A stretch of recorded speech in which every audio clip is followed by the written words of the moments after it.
Koha për bisedën e tretë në studio, si që paralajmërova pak më herët, edhe në fillim të këtij emisioni, e kam këngëtarin e njohur dhe shumë të dashur për publikun, Faton Yusufit, të cilin sot e kemi zgjuar pak herët, po besoj që na e fal.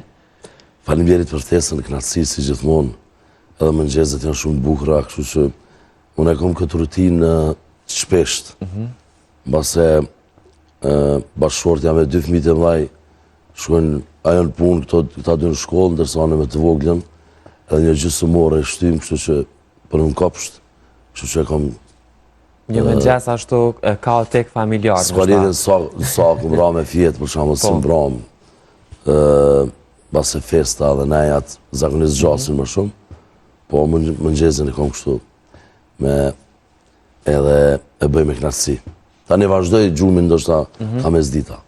E ki ndërsa edhe një pjesë të ditës që e shfrytëzon për të flajt, a? Një orë. Kënaqësi, faleminderit edhe një herë shumë. Kënaqësi si gjithmonë. Paraprakesh bisedum edhe tregove që prej vikendit të tëri tash ke qenë goxha shumë i angazhuar me mbrëmje dhe me muzikë.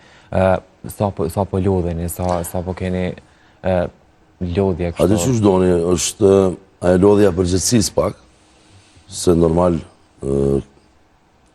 këtë san e bëjmë me shumë dashni. Udhëtimet janë pak më të lodhshme, normal, pase sidomos në stilin e dimrit, ndodh në herë, ndoshta mund me u anulu ndonjë fluturim, kështu që është ajo përgjithësia tek pronotimet e mbrëmjeve që janë. Po mos më ka ndodhur asnjëherë, uroj që mos t'i ndodhë askujt. Vikendi që shkoj isha i ftuar në Zvicër nga ansambli Vatra, një ansambël me traditë 30 vjeçare, në koncertin organizuar nga ta. Ishte një koncert jashtëzakonshëm, një pritje madhështore dhe kam kaluar jashtëzakonisht mirë. Qysh ka atmosfera, sidomos po besoj që kjo periudha e festave, sidomos të pavarësisë së Kosovës, është një emocion ndryshe edhe për juve këngëtarët, sepse sidomos kur performoni nëpër diasporë, malli i ndoshta i diasporës për atë veu, emocionet, ndoshta për humbjen e familjarëve të cilët i kanë humbur në luftë. Qysh janë këto emocionet e juaja, këto eksperienca, sidomos gjatë periudhës së festave? Shumicën e rasteve, sidomos për festën e pavarësisë të Kosovës, po ashtu edhe festën e flamurit kombëtar, bjen zakonisht me qenë në për vendet e largëta, është emocioni këtë tjetër.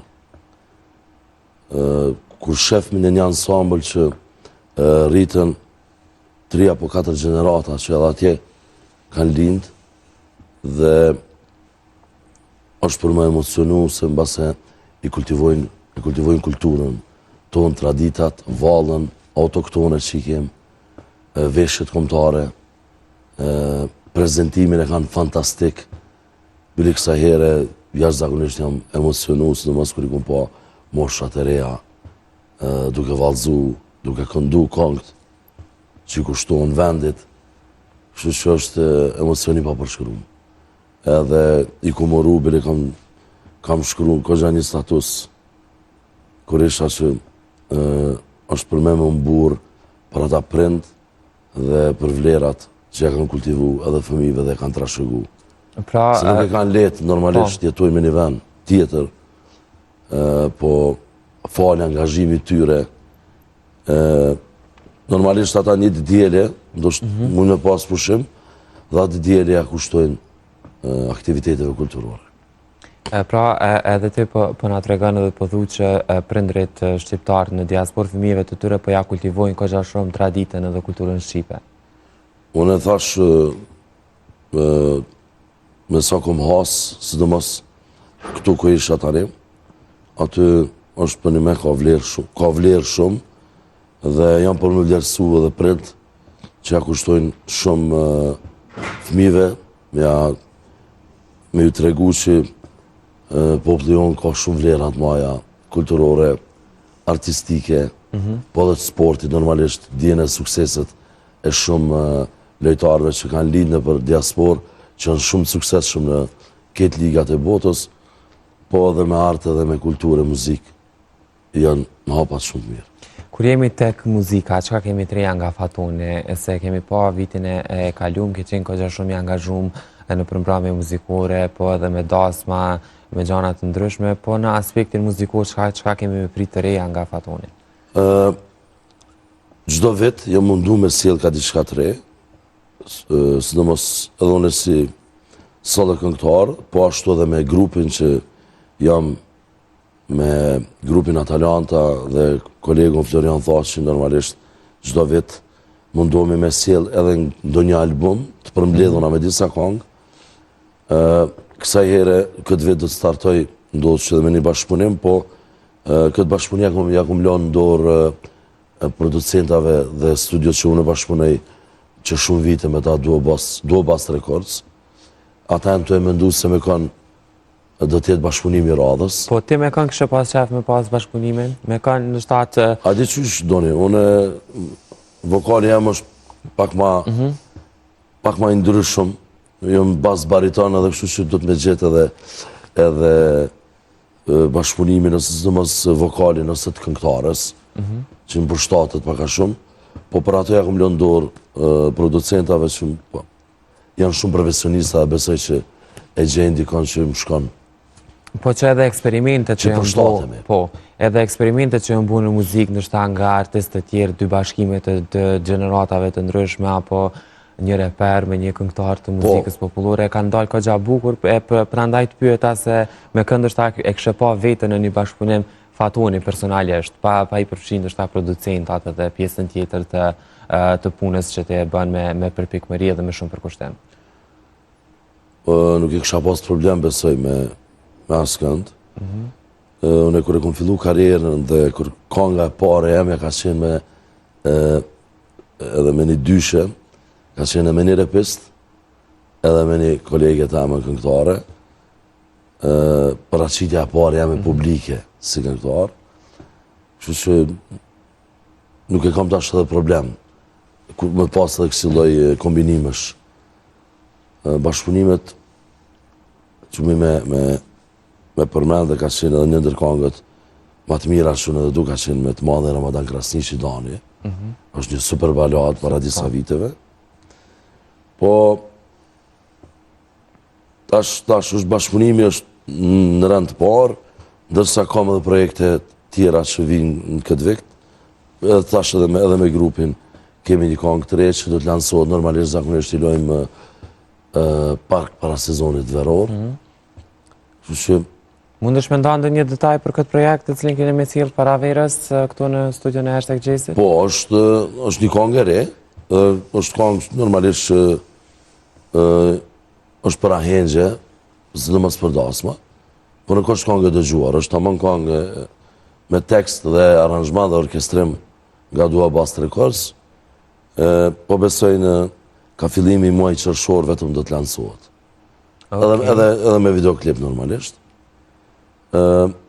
Kjo kënga jam dhe projekti jam besoj që nuk do të zgjatë, besoj që nga muaj mars vetëm do t'jetë, do të njoftoj kismet. Pa tjetër që në studion e Hashtag Gjesit gjithmonë një i mirë pritur. Për të kërkoj falje fillimisht Fatën, sepse kemi një zhvillim të fundit nga gjykata speciale, përmendëm edhe në fillim të këtij emisioni që sot do të mbahet fjala e fundit e prokurorisë e po ashtu edhe e mbrojtjes. E në ndërkohë zëvendës kryeministri dhe ministri i punëve të jashtme Glauko Njuca ka mbritur në gjykatën speciale, ku pas pak do të fillojë dhe do të dëgjohen fjalët përfundimtare nga 4 ish-krerët e UÇK-s.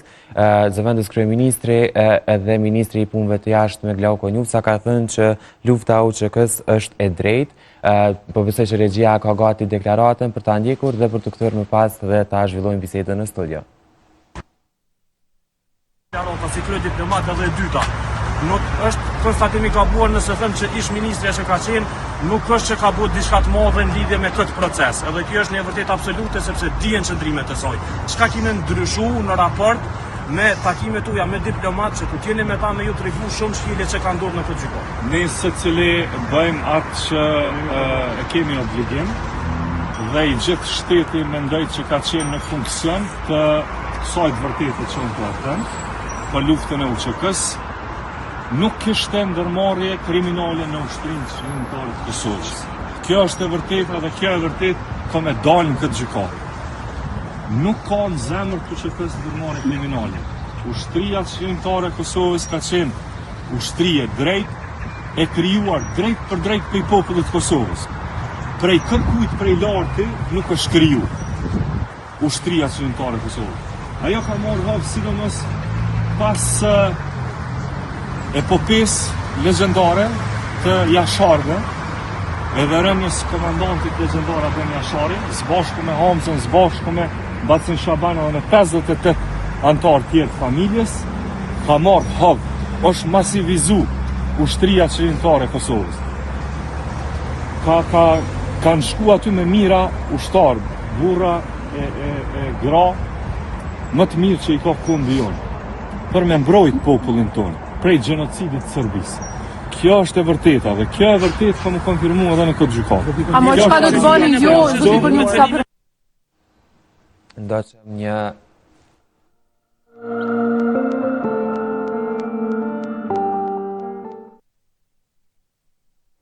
Ndoqëm një deklarat nga zëvendës kryeministri dhe ministri i punëve të jashtme Glauko Njufca pas arritjes së tij në Hagë është deklaruar për media ku siç e thamë edhe më herët ka deklaruar që lufta UÇK-s është e drejtë.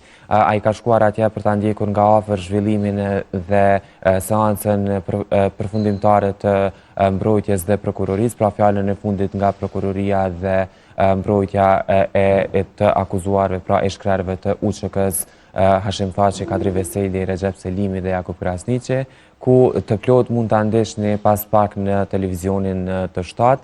Po e vazhdoj bisedën me Fatonin në studio.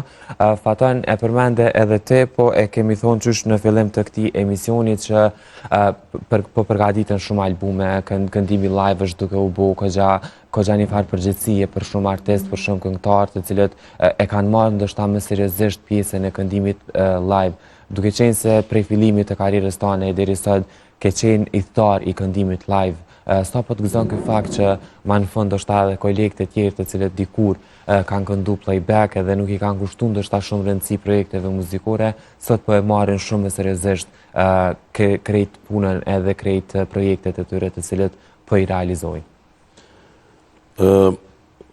Muzika live asnjëherë nuk ka pas ngjese. Edhe është një sen që nuk edhe kur ka qenë kjo pjesa edhe kur është ende në këtë botën këtë trendi këtë kënduarit playback normalisht mbaret edhe prej disa vendeve ose ambienteve që ndoshta nuk janë kushtet shumë të përshtatshme për performimin e muzikës live dhe ndoshta janë detyru me pas paraqitjen edhe playback. Një ndër prej arsye ndoshta. Por gjithmonë kam thonë dhe gjithmonë jam idhëtar dhe që herdo kur edhe ata që nuk kam pas nashta shumë mundësi paraqitjet e performancave të tyre live, gjithmonë kam thonë që kanë me mundu dhe sa të këto të jem prezent edhe ata me paraqitjet jo playback. Tani edhe është ka një në trend edhe performancat edhe koncertet me bende shumë të zgjerume. Kjo është një gjohë shumë e mirë. Një lloj orkestre, a? Po, orkestre më të madhe. Kjo është një për çdo artist me mendu tarmën me kriju një lloj koncerti të tillë. Kemi tash sfundi herë që po ndodhen që disa vite me radhë. Kjo është edhe për çdo artist dhe producent që me mundu me kriju këngë personalit tyre. Një kohë ka qenë këtë trendi i ripërpunimeve ose të rikthimit këngëve më të vjetra që kanë qenë të autorëve ose këngëtarëve më të vjetër, por tani çdo artist është i obligueshëm që të krijojë vetë dhe së paku bile një album ta sjell për publikun me këngë të veta. Kështu që në fillet e karrierës sime kanë qenë 10 këngë dhe para unë i kom kriju me këngët e mia, bile kom një kohë, jo kritik, po kër e kom bo promovimin e albumit, më të ishin në atë kohë, pa të nhup, jo pa të nhup, po nuk... Nuk është që janë punu shumë albume. Albumit, CD-a, promovimi, nuk ishin aktuale, dhe kështu që atë trendun e vetë që kom vazhdu çdo vit, ose çdo këngë gjatë këtë vitit, jam mundu me i përmbledh dhe me i bo prap me një album, dhe sa të këton letje në sirtarin tem, si lej CV-e ta kem për karierën tem, kështu që kjo është gjë e mirë, dhe gjitha nejat, gjitha performancat, shumicën e rastëve tani janë live. Pra, a të thot kjo, se po shoh edhe shumë komente edhe nga ana e publikut, edhe në rrjetet sociale, edhe ndoshta edhe në për performanca të ndryshme ku po i shohim artistët që tregu muzikor po ndryshon për të mirë. E ke hetu, e ke pa një gjë të tillë edhe ti? Po, është fakt edhe për ato thash çdo artist tash është i obligueshëm edhe me prodhu. Është tani zakonisht pilojnë rrjetet sociale ose këto formatet e tilla që po dalin me krimtarin, ajo është me një farë mënyrë më kosht origjinale. Kështu që studio, producentat, tekstshkruest, këta janë aktorët kryesor të prodhimeve dhe një diçka e bukur që del nga ona tyne. Kështu që unë mendoj që nuk do të ndalet ky fenomen, se nuk zakonisht tash me AI që i bojnë shumicën e projekteve, pa ajo është diçka që nuk është shumë origjinale. Po. Kështu që si e sheh ka trendin e fundit të punimit të këngëve me AI? Po, është adyqysh, nuk më imagjinoj as për të mirë as për të keq, është interesant. Disa këngë që bënë në virale dhe më thonë edhe hit, kështu shumë, po nuk është diçka që është ta e pandjeshmërinë kur e dëgjon, kur e din kush e ka këndu, nga kush është prodhu. Muzika është artë në vete, dhe më thonë, nuk krahasohet me këto kompjuteriket që bëhen. Po. Jemi në drejt fundit të bisedës dhe zakonisht me mysafir të mirë dhe me shok të mirë, si që është Fatoni për mu, biseda ka lënë shumë shpejt. Një pyetje të fundit, që po besoj intereson edhe krejt publikut, Orkestra Dy Korriko do të rikthehet, apo keni në plane, pos Fatonit, Atalanta Bendit, kemi pas disa projekte? Se Orkestra Dy Korriko e ka një vend shumë të posaçëm. Dhe kur është kriju Dy Korriko, është kriju shumë spontan. Në atë kohë, unë jam marrë dhe me gastronomi, dhe komuniteti artistik gjithë kanë qenë prezent në vendin ku unë e kom menaxhu, dhe ideja ka qenë aktorit dhe shokut tem Fatos Kryziu, me bashkëpunim me regjisorin edhe Fatos Berisha, dhe më të mirit dhe skenaristit, që falimderoj shumë që prodhimit e tina janë të jashtëzakonshme me Ardi Islami. Kështu që ka qenë një kuatro shumë interesante, dhe na vetëm filluam edhe me pas shtu live performance lokal, dhe filloj me qenë me pas kërkesë. Normalisht, Ardi veç pa të shku në studime në Amsterdam, dhe pat një shkputje, dhe ja dham kartonin në kush që tham, nuk do t'jesh pjesë e grupit. Në Oman, normalisht. Po, patjetër. Edhe u ju bashkangjet kolegu dhe shoku jam Fatos Hoxha, dhe u banëm 3 Fatosa dhe 1 Faton. Dhe filluam me projekte. Projekti parë ka qenë një këngë, 4 burra i kemi këndu, si me thonë, një këngë me një tekst që është këngë për fëmijë. Po është pritja zakonisht mirë, se formati Dy Korrikut ka qenë me parodi. Ka qenë shumë interesante dhe shumë unik, ndoshta që kemi bën lloj parodie, edhe projekti i dytë që ka qenë bombastik dhe një, më thoni, super hit, dhe është ende një ripërpunim i rapsodit të madhit, Ndjerit Riza Vllaca, ka qenë kënga që eksplodu me thonë atë kohë, dhe në mënyrën atë që kemi bo, ka qenë shumë e mirëpritën, dhe kemi pas jashtë asoj prap prezentime ndryshme, koncerte, mbrëmje, por ne secili individualisht jemi të nxonën me punë të tona, për shembull, dhe ata me punë të tyre. Por që nuk përjashtohet një mundësi për rikthim. Kështu që kemi çdo herë, sidomos me Fatosin Kryziun, shumë shpesh na vjen me u taku dhe nuk përjashtohet mundësia për një projekt dhe një super kong ose eri përpunuar po dhe eri me orkestrën Dy Koriku. Janë kujtime shumë të mira dhe prezentimet me Dy Korikun janë këtë më ndryshe se sa unë e realizoj vetë në pëndajat e mija dhe me grupin, për shembull, Atalanta që janë për Ahengja dhe Dasma që jemi caktum. Kështu që besoj që kemi më rikthyer dhe me një kongë ose një hit të jashtëzakonshëm që është dy me punu me ta. Unë edhe i përshëndes edhe ata. I përshëndesim edhe na, e faleminderit shumë Fatuan prej teje që ndave këto. Normalisht për projekte të reja, për albumin edhe për gjithçka, kemi me bisedu ndoshta edhe në mujtë vazhdem, pse jo edhe me Florionin bashkë në studio. Po bashkaresht, po, gjithçysh.